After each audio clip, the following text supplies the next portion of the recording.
Hello, everyone. I'm Cadence Debuse. This is the Busybody Podcast, and I'm here with my guest, Danielle Friedman, who is the author of Let's Get Physical, How Women Discovered Exercise and Reshaped the World. She's a journalist and a writer and is based in New York City, and I'm super excited to have her on. I feel like I've scored a major celebrity. I'm thrilled to be here. So I've been recommending this book to everybody, including people who aren't in the fitness world, just because it also just shows how much fitness has changed our whole culture, whether or not you ever go to the gym. Literally just that people wear athleisure, that it's okay to wear yoga leggings and go to the grocery store. I didn't even realize how many areas had changed really so recently. And when I originally, first I want to know kind of what prompted you to write this and what inspired you and what was that research process like a little bit? Yeah. So the book began pretty organically. It began in a fitness studio. Or I should say it was born in a fitness studio. I am a lifelong runner, and I had never really done any kind of boutique fitness until about 6 years ago. I ventured into my first bar workout studio, and I was sort of fascinated by the bar subculture and just the whole thing as a feminist journalist and a health journalist. I couldn't take those hats off as I was doing bar. And I was sort of fascinated by what felt like some of the more sexual movements in the class, like the pelvic tilt and the thrust. And I was doing a lot of writing about sexuality at the time. And so I decided to explore whether bar could have a positive impact on women's sex lives, sexual enjoyment. And while researching that story, I stumbled on what felt to me like a sort of a much richer, more complex story. And that was the story of Lottie Burke, who invented the bar workout in the late 1950s. And sure enough, she was this like free love revolutionary in pre-sexual revolution London, and very explicitly wanted the workout to help women connect with their bodies and their sexuality. And so I became obsessed with Lottie's story, and she became this really central figure in the swinging 60s, and her studio, this sort of ratty little studio, became a place to see and be seen in that era, in the 1960s especially. And so I ended up writing about Lottie Burke and the origins of bar for New York Magazine's The Cut. While I was working on that story, it had occurred to me, I'd love to speak with whoever wrote the book on the history of women's fitness. And I was very surprised to discover that book did not exist. I wanted to contextualize, what Lottie had created. And it was a pretty immediate, like light bulb moment for me where I became not only obsessed with Lottie's story, but this larger narrative, which to me, not only after just a little more research did I discover that it was really rich with, fascinating characters and pioneers. But as you were alluding to, there was a really important story here that to me had just been completely overlooked by history, which is how women kind of harnessed movement and exercise and fitness as a tool for connecting with their bodies, for self-determination, for physical autonomy, because not that long ago in the 1950s, where my book begins, it was really considered really subversive for women to sweat, to exercise vigorously, and all of these, so much that we take for granted today. So that was basically the origin story. And I was really thrilled to discover that in so many of the movements over the past 70 years, there was this figure responsible, it was a team effort, but often a sort of mastermind who started it all. And so, yeah, it was just such a joy to research and get to tell this story.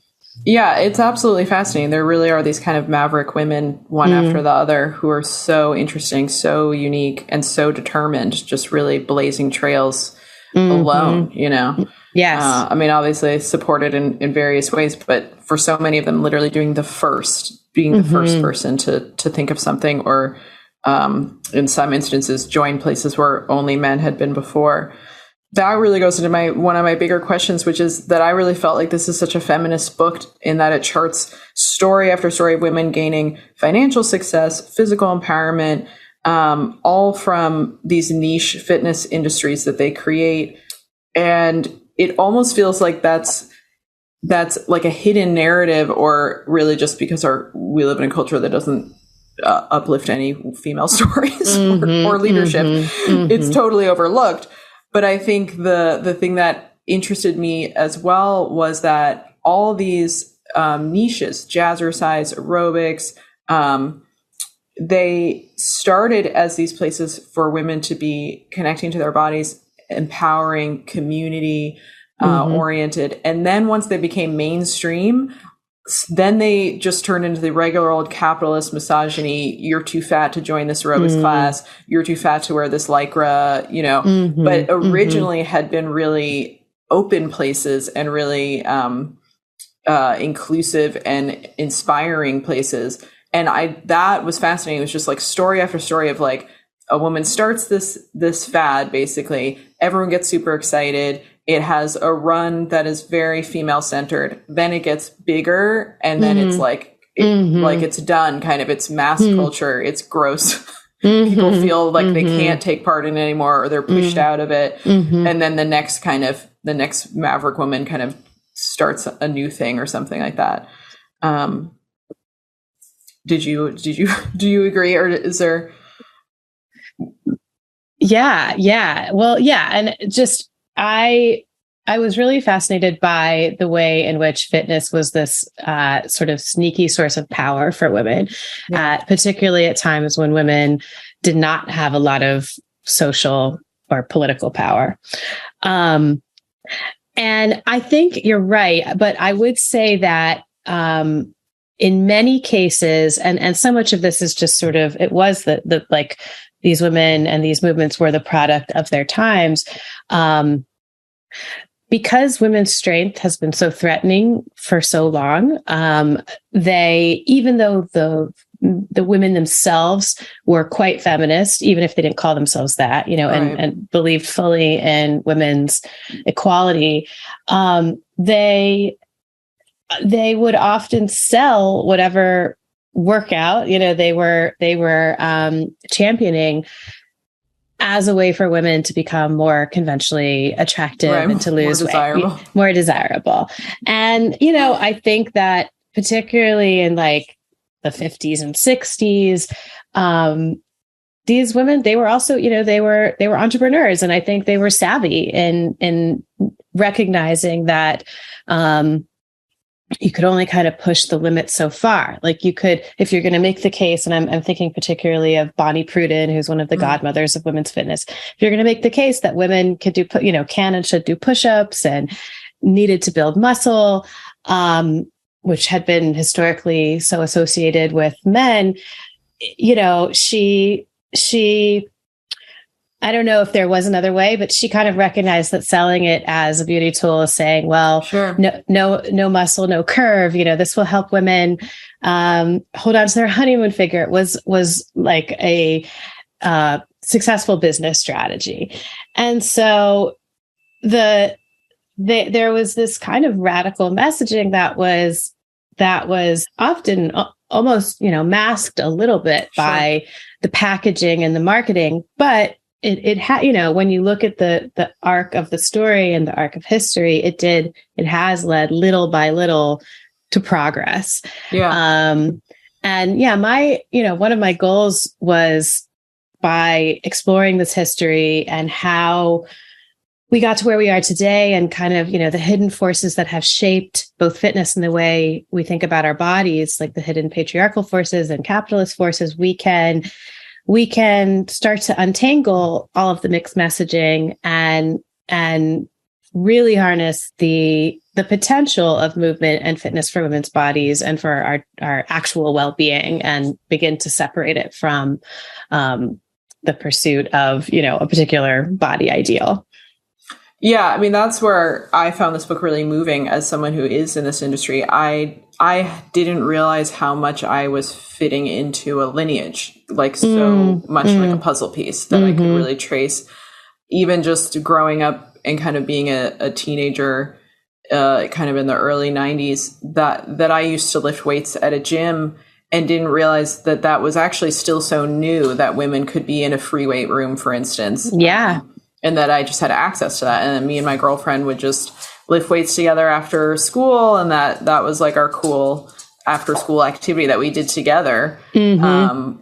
And she's someone I actually still know today. And we were just talking about that isn't that so interesting that we used to lift weights together as our like hangout time, instead of hanging out at the mall, Yeah. And that, I teach Pilates, which has like an adjacent history to the Lottie Burke method in a lot of ways. And then obviously owning a boutique studio and storefronts, and coming like just the possibility of doing that is because that already existed, obviously. And my own growth through my own interest in fitness and in different, I literally started in high school teaching fitness kickboxing because that was like a fad at that time, like right on the heels of step aerobics and stuff. Like I definitely did step aerobics, but it was like it was on its down as I was becoming old enough to teach anything. I was amazed that there's such a clear line, and where I am right now, and I feel like other studio owners is in that space where we don't have to mask that message anymore of working out to feel connected to your body, to feel empowered, to help all areas of your life, not to lose weight, not to become more desirable to male gaze or whatever, that we can that can just be the marketing. I don't have to hide that anywhere. Yeah. And that feels like that's even changed. My studio's 12 years old, like in a decade. I think when I first opened, it was more just like, Pilates makes you strong. Come do this thing. And I also teach kettlebells and strength and conditioning. And that was mainly marketed as like, we all know lifting weights is good for you, basically. It was like pretty general. Whereas now those offerings are like very feminist in what I do and why I teach them, and the reasons that people want to take those with me. It's very much about connecting to your strength, feeling comfortable, just like engaging with heavy objects in space, things. Literally, I give a speech at the beginning of my rookies class, my beginners kettlebell class, about how women don't get space to make noisy mistakes, like dropping a weight. Like I love that. We don't have space often to just be like loud and messy. And I'm like, that is what we're doing in this class. I want you to sweat. I want to hear your breath. I want you to throw around this weird asymmetrical cast iron object, literally because it will just make you more comfortable, like doing anything out in the world that is typically seen as like male stuff, whether it's, the classic changing a tire or something like that, or whatever project you have around your house. And I do have wonderful feedback from people being like, I helped my friend move and like lifted their mattress and it was so easy. And that used to scare me so much. I thought I would get hurt. I was always the one standing by the corner being like, I'll lift the light thing. So yeah, I was very inspired reading this book, just like story after story of how these women were creating these spaces for exactly that, and including my favorite story of, I didn't realize that there was a moment where fitness clothing changed and the point was to show sweat. I thought that was amazing. Such an amazing anecdote, especially because now we're in this like tech world of fitness clothing. And so now all of our fitness clothing doesn't show sweat. Yeah. But I love that. Can you tell that story a little, just shortly, without as much as you want to say? Yeah, and in general, the way in which fashion influenced fitness and fitness influenced fashion and influenced fitness fashion was just one of my favorite kind of themes to explore, and it's woven throughout the whole book.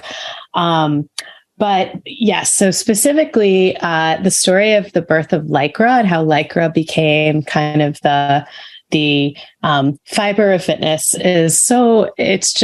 it's fascinating. The short version. If anyone's interested. No, it was, there are all sorts of kind of hidden histories of the everyday that are wrapped into this story. And this is my favorite. Basically, long story short, Lycra was originally invented it was invented by the DuPont Chemical Company. It took them about close to 15 years throughout the 40s and 50s, and it debuted in the early 60s with the goal of making a more comfortable girdle. When DuPont would survey women about their top needs, everyone said, "Please make a more comfortable girdle," because girdles were absolutely hellish. Yeah, shocking. So it was this very like eureka moment in the lab. A male scientist invented the fiber that became, that is Lycra.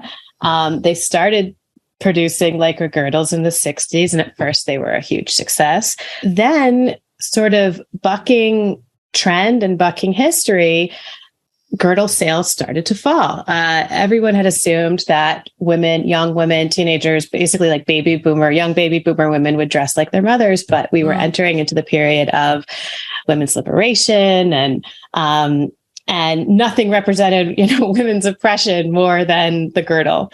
So girdle sales started to fall, and there started to be these warehouses filled with kind of unused Lycra fabric. So around that time, and this is really heading into the 70s, some very enterprising dance instructors and entrepreneurs began snatching up the fabric and creating dancewear. They realized that it had the kind of perfect, stretchy but supportive qualities that previous dancewear had lacked. Like leotards have been around for a long time, but they were really meant more for, little girls or prepubescent sort of bodies. They weren't very supportive or comfortable. And so the woman who became sort of the woman at the forefront of this is somebody named Gilda Marx, who, as you said, I mean, she could be her own. There should be a film about her. Totally. She sounded amazing. Yeah. And so she began producing. Gilda Marx owned an early aerobic studio in LA in the 70s. And it was again kind of a celebrity scene, partly because aerobic studios were still so few and far between at that point. Yeah. And she created the first kind of commercial Lycra leotards, which became the second skin of a movement, of a generation. And I think there's a lot, there is, of course, so much that we could debate about leotards and both the ways in which they liberate women and the way that they sexualize women. But for many, many women who had grown up being forced to cover their bodies, wear girdles, wear restrictive clothing, slipping into leotards and Lycra leotards and Lycra leggings and tights felt so incredibly freeing. And like you said, part of the point was for sweat to show, because we were entering into an era when exercise, and for men and women, but became very valued in our culture.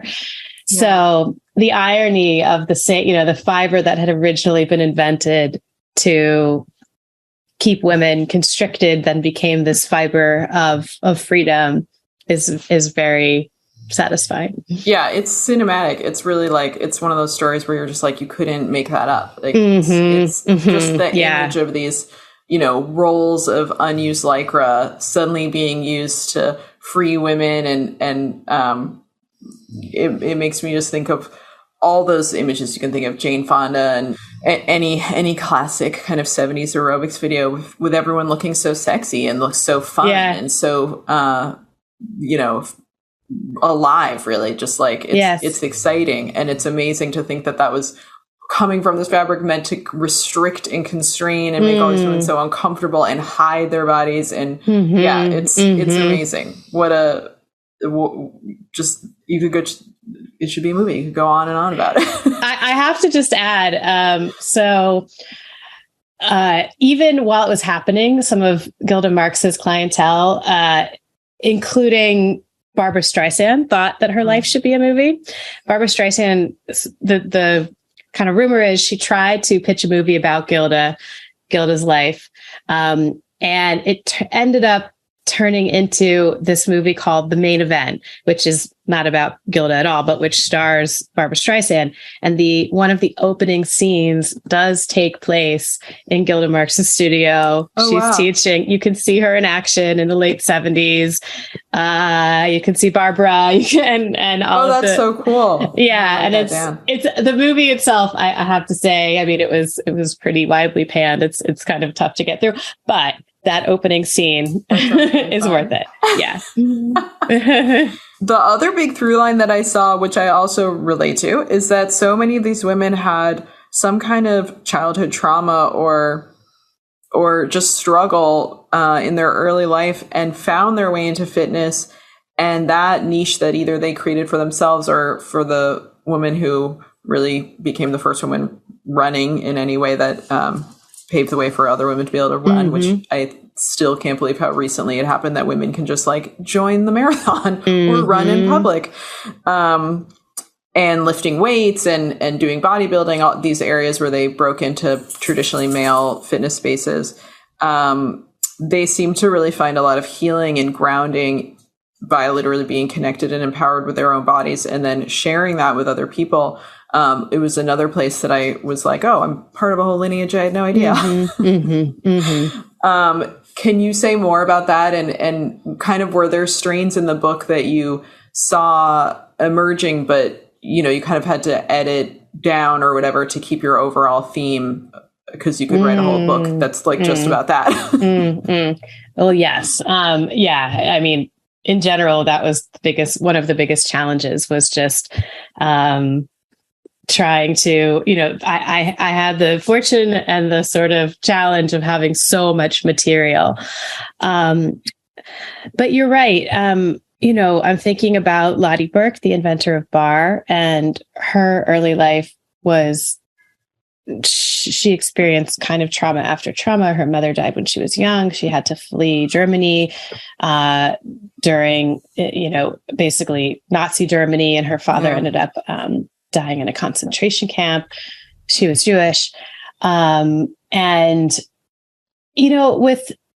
thinking with her in particular, and I'll speak to some of the others too, but I think at that time, there wasn't as much, I haven't done a ton of research on this, but my sense is that there wasn't as much language or ways to talk about trauma and healing. And so I don't know, I know that Lottie Burke had always, she was a dancer before she opened her studio, and she just felt most at home when she was moving and she was embodied, Yeah. And so the fact that she found a career and she was willing to kind of push boundaries by encouraging women to do the same. It's just, it speaks to your point. And I would have loved to interview her. Actually, her daughter, who I did interview, is now in her late 80s. I would love to interview her about how she saw the two, connecting. I'm thinking also about, there's that case can be made for Bonnie Pruden as well, who, like so many of the women in the book, kind of defies one description. Like I said, she was one of the godmothers of women's fitness. For her, she just found so much, again, she took comfort in her body and in her physicality, and in, she was pretty unwilling to kind of be pigeonholed into any of the stereotypes of the 1940s and 50s. Yeah. And, and ultimately, she chose to divorce her husband and never remarried. And I think she found a very profound sense of power and safety in movement. And then there's Jane Fonda, who,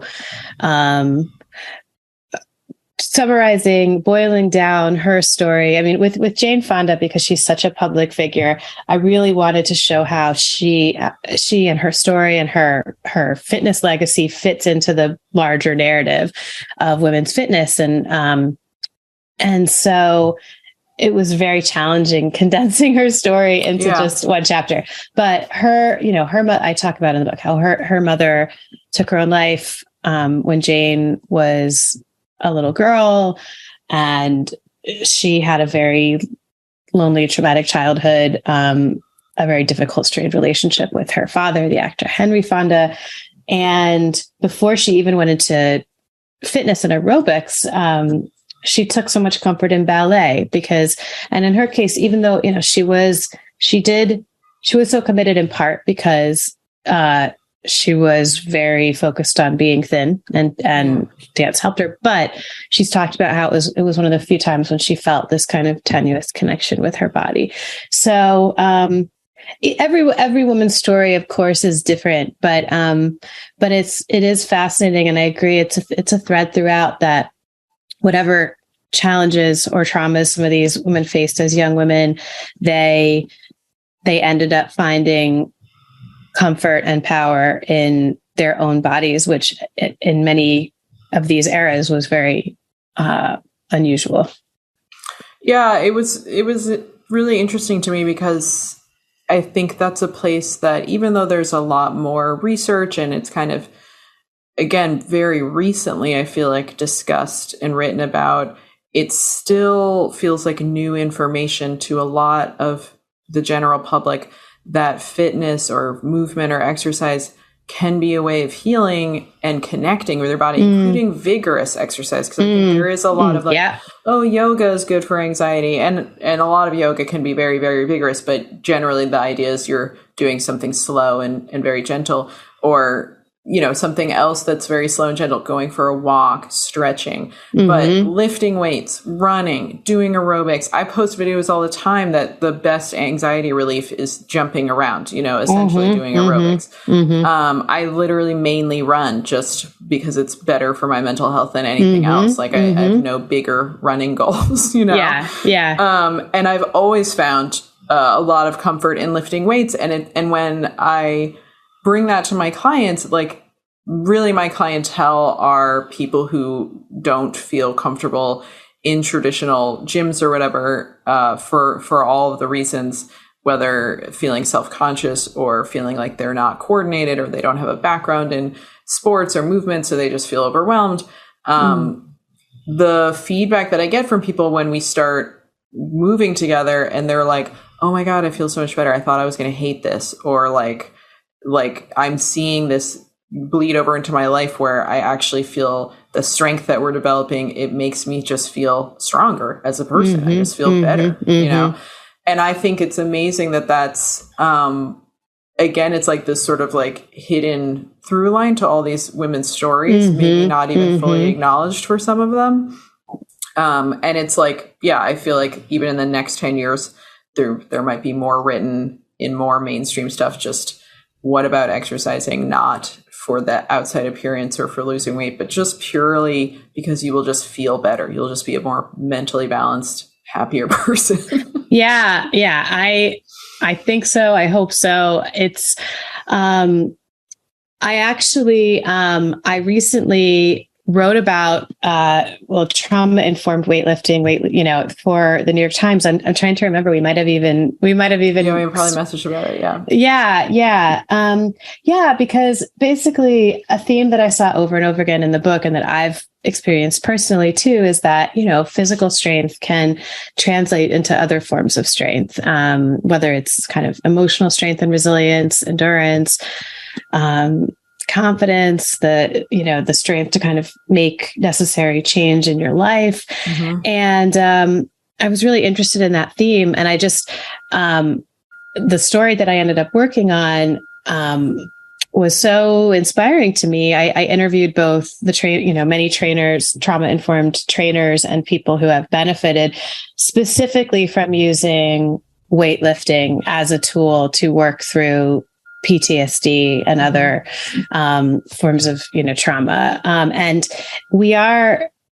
my sense is that we are at the beginning of, it's really it feels like a paradigm shift to me, where just in the past few years, there has started to be research. And I mean, there was a little before, but a body of research about the connection between exercise and then specifically lifting and mental health, in the same way that in the 80s, we were starting to see kind of the beginnings of a body of research about exercise and physical health, because really there was very little, it just wasn't studied. Yeah. People don't realize how recent just working out basically is. Yeah. And exercise science as a field is very recent, as you can imagine. But we're now starting to see more research into the mental health benefits. And I think that more and more people are recognizing, the role that it can have in their own life. And so I'm cautiously optimistic about where fitness will go from here in terms of being a tool for mental health. Yeah. I mean, if I am even more than cautiously optimistic, I'm radically optimistic. Even just the research that's starting to come out that being fat doesn't really have any negative health benefits, that it just fat in itself is not a negative consequence on one's health, that even more can help inform these areas, so that, again, it's just easier to walk into a gym as a fat person, or, have a workout class that has nothing to do with weight loss, so that this just becomes more and more accessible to people, because that's still a huge barrier. If you don't look like the typical gym goer, you feel like, well, if I go in there, everyone's going to be staring at me and all these things. And I could hope that if not in 10 years, maybe 20, it'll just be possible to be, a fat person doing whatever you want to do, basically. Yes.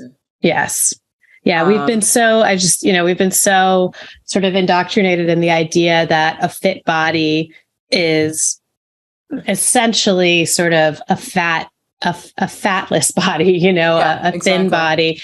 There's a lot of work to undo those associations, but I've been very encouraged by, what has happened over the past few years and the beginnings of greater representation and everything, to begin to undo that messaging and to understand that fitness and fit bodies come in all shapes and sizes. Yeah, absolutely. Which is basically how you finished your book, looking forwards, and also brings me to my last question, which is, were there stories that I'm sure there were, that you couldn't fit in? Also, just because as someone in this industry, as I was reading through, I was like, she doesn't have Pilates in here, because it was you hit also, and it just so happened, because all these women were such incredible people, such leaders, you also happen to hit basically every fitness fad I could think of, except Pilates, just because I was like, Pilates is a man.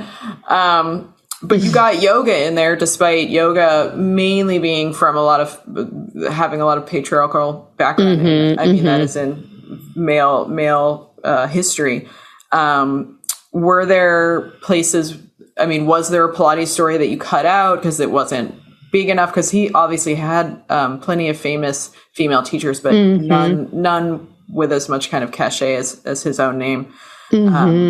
But were there stories that that were hard to cut out to keep with your theme? Well, definitely Pilates. And I have written about the history of Pilates, actually, for just, for publications. Initially, that chapter, Stretch, which was the yoga chapter, was going to be both the rise of yoga and Pilates, because even though the origins of yoga and Pilates are very different and rooted in very different eras, they both sort of exploded in mainstream popularity in the West and in this country at the same time in the 90s. And so, and it was a space thing and wanting to eventually, my editor, I mean, I'm very grateful for my editor in that she didn't have the same, she wasn't as, close and connected to so many of these figures. So she helped me cut it down. But I feel like there was enough for an entire sequel, based on just from what we cut.